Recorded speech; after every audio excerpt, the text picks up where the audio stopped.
name and identity have already been circulated, and that the same disgrace should be extended to him and members of his family. The CWC called for the arrest and prosecution of those thugs immediately, and also their sponsor, which is well known. The CWC demand that government should come clear on what is happening, because the silence also did not address the issue. The CWC resolved to embark on a national protest on Monday, May 13, 2019 in Abuja, against the brutalization of its members by Ngege and his thugs, and has accordingly directed all its members and civil society allies to commence immediate mobilization. The CWC resolved that they were ready to be killed by the thugs hired by Ngege. But this time around, we should also tell him that he does not have the monopoly of violence.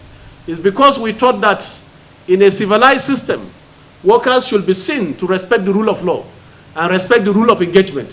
That is why that few number of workers were engaged to symbolically actually pass the message of protest over the delay in inauguration of the board. Certainly, people like Ngege are not fit to hold public office, because by our labor laws, he's supposed to be the chief conciliator. And therefore, if chief conciliator should descend so low to be attacking his constituents, his social partners, is really a situation that is unwarranted and is condemnable. No excuse can be given for that. Many people have raised the issue of, oh, he's resident. No, he's a public office holder, and he's holding that office in trust. In many jurisdictions, we have protested to their residents, and in any case, we have not accessed his house. No, it was on a public street, and everybody can see that. It's our right. Even presidents have actually been picketed, and that's allowed in law. So to now hide under that certainly cannot be substantiated, and also the continuous delay of these very key labor market institutions, because two are still outstanding. One is the National Labor Advisory Council. For 4 years, this board also have not been inaugurated. No reason have been given.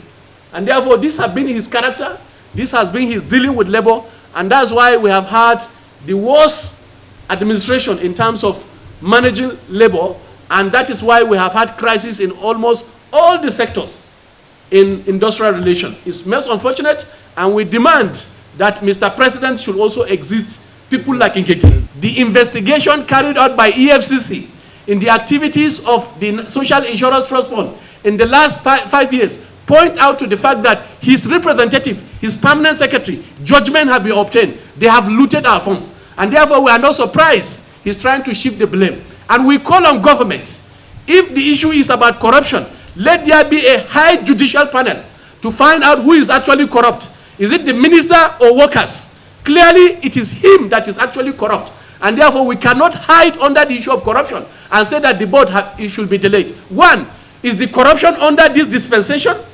Is it under these board members that are yet to be inaugurated? If it's under the previous member, his permanent secretary represented him. And they did everything possible to actually protect the permanent secretary until EFCC insisted that prosecution must go on. And he was prosecuted, judgment had been obtained.